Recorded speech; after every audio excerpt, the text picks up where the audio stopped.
Assalomu alaykum hurmatli elatdoshlar. Yana bugun Rossiyaga yana bir yo'llanib turibmiz. Mashinamizni ustamoqchi joramizga ko'rsatdik. Hammalarni bir qator ko'rib berdi. Ajoyib bo'ldi. Yana mashinamiz tayyor.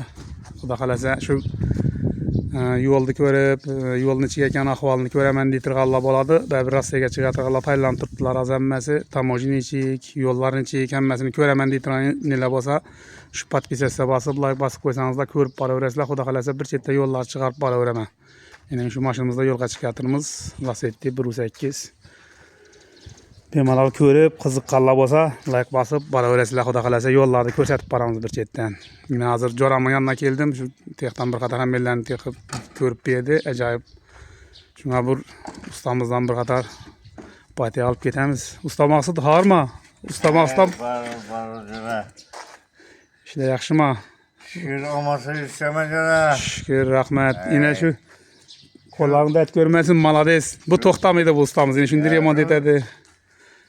Bu varlardı aparıp kaçıyorlar. Xudo xolasa. Ama barayıp rakoneti işlep kesildi. Ilohim aytganingiz. Yanlarla oynayıp gidip parıp kengliyorlar. Mashinga xudo xolasa garantiya, ha? Taxlading axir. Ya 10 metre parıp kesem öyle mık etmedi kuda kalasa. Malades. Ana shu daldalaring uchun ham rahmat jara. Undi. Hadi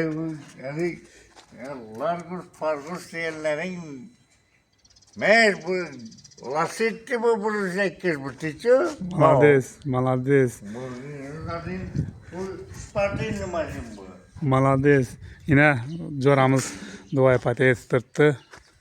Xudo xolasa yo'lga chiqamiz. Bemalol ko'rib boraverasizlar. Bir chetdan ko'rsatib boraman xudo xolasa. Sanma. Yana yine termandaman. Shamma jo'rasi yoqqa kelsang boshqacha bo'lasan bilasizlar, yo'qsan yine. Vejlaringni olib turibman.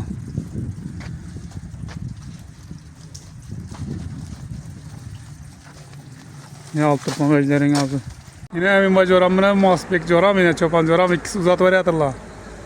Ular ham xayrlashib, yine shu yerda Stalovoyda o'tirdik, yine Muxtornikida, Kirovda.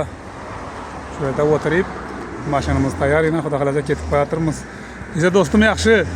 Yaxshi. Yo'ling bo'lsin, salomat vallaga. Bolada. Ayt hammasi shu mas'uliyat nelar ham shoqda sham bilan mana salomat qo'yaverasizlar. Yine men boy do'stim, siz yaxshi. Ilohim aytganingiz birgalikda bo'lsin. Aman so'barib ishlar boshladi. Ilohim aytganingiz.